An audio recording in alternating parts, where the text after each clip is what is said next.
sudah menjadi ketetapan Allah Subhanahu wa taala, sudah menjadi keputusan Allah Subhanahu wa taala bahwa sesungguhnya kebahagiaan manusia, kesuksesan manusia, kejayaan manusia Allah Subhanahu wa taala letakkan di dalam amal-amal agama yang sempurna sebagaimana yang dicontohkan oleh baginda Rasulullah Muhammad sallallahu alaihi wasallam.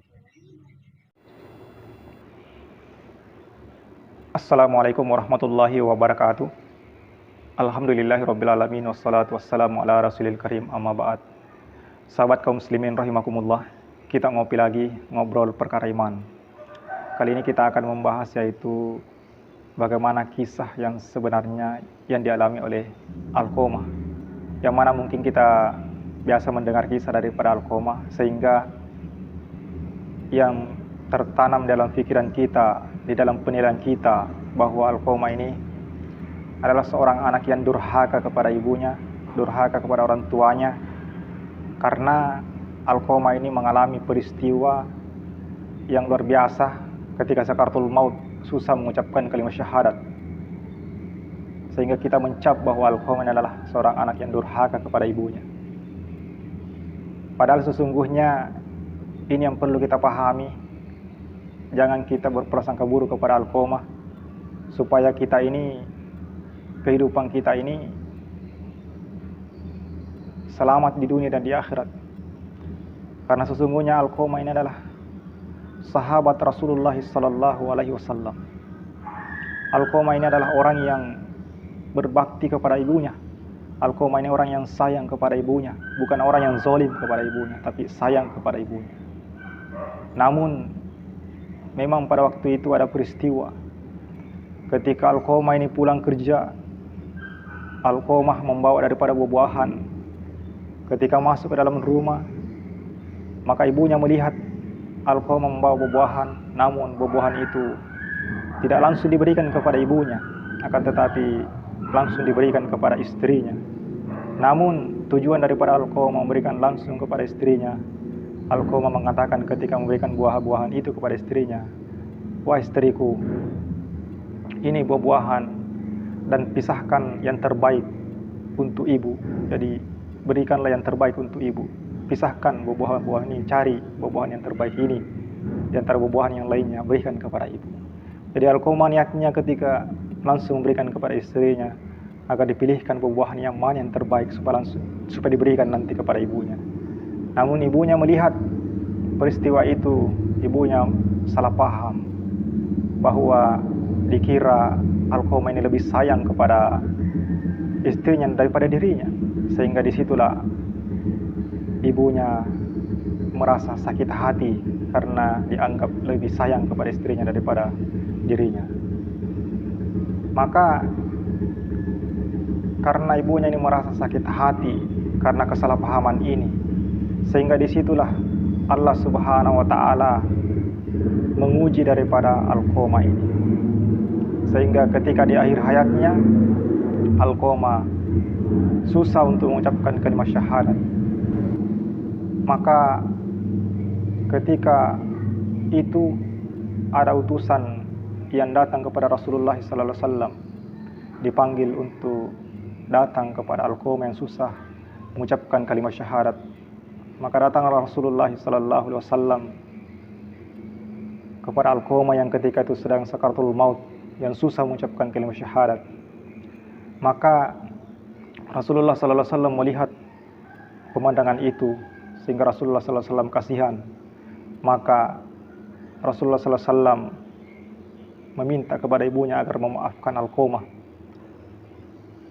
Tapi karena ibunya masih sakit hati, maka belum bisa memaafkan daripada Alqamah, sehingga Alqamah ini mengalami kesusahan di dalam sakaratul mautnya. Maka disitulah Rasulullah sallallahu alaihi wasallam mengatakan, kalau begitu agar Alqamah ini tidak disiksa di api akhirat, maka lebih baik mengalami penyiksaan di api dunia. Maka diputuskan kalau begitu kita bakar saja Alqamah supaya tidak merasakan api akhirat, lebih baik dia merasakan api dunia. Maka mendengar daripada keputusan Rasulullah SAW, maka ibunya pun kasihan juga kepada Alqamah. Itulah ibu, tinggi sekali kasih sayangnya kepada anaknya. Karena tidak tega anaknya ini dibakar, maka ibunya mengatakan, "Wahai Rasulullah, aku sudah memaafkan daripada Alqamah." Maka seketika ibunya memaafkan daripada Alqamah, maka Allah Subhanahu wa taala langsung memberikan kemudahan kepada Alqamah untuk mengucapkan syahadat, kalimat syahadat di akhir hayatnya, sehingga Alqamah meninggal dalam keadaan ucapan terakhirnya adalah la ilaha illallah Muhammadur Rasulullah, sehingga Alqamah mati dalam keadaan husnul khotimah, dalam keadaan beriman kepada Allah Subhanahu wa taala. Jadi inilah bentuk kasih sayang Allah Subhanahu wa taala kepada sahabat yang bernama Alqamah, sehingga Alqamah diberikan kemudahan untuk mengucapkan kalimat syahadat. Jadi yang harus kita pahami bahwa Alqamah ini sebenarnya adalah sahabat Rasulullah SAW, yang mana Allah Subhanahu wa taala tidak mau melihat daripada kekasih Allah Subhanahu wa taala meninggal dalam keadaan zul khatimah. Maka diberikan kesempatan sebelum akhir hayatnya, diberikan kesempatan untuk mengucapkan kalimat syahadat.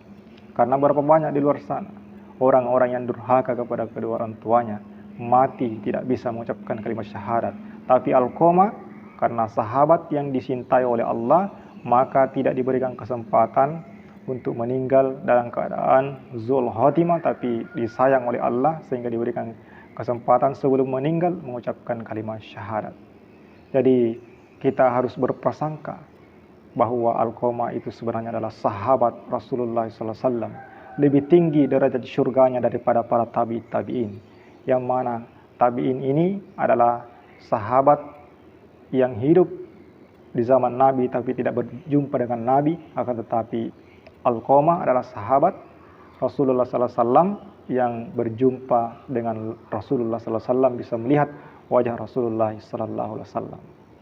Jadi sahabat kaum muslimin rahimakumullah, jadi kalau nantinya kita mendengarkan lagi ada pengajian-pengajian yang membahas daripada Alqamah, yang mencap bahwa Alqamah adalah anak yang durhaka, anak yang zalim kepada ibunya, maka kita perlu jelaskan, kita perlu luruskan bahwa tidak seperti itu. Alqamah adalah orang yang dicintai oleh Allah, yang tidak dibiarkan meninggal dalam keadaan tidak mengucapkan kalimat syahadat, tapi pada akhirnya karena Alqamah dicintai Allah, maka Alqamah diberikan kesempatan oleh Allah Subhanahu wa taala untuk mengucapkan kalimat syahadat di akhir hayatnya.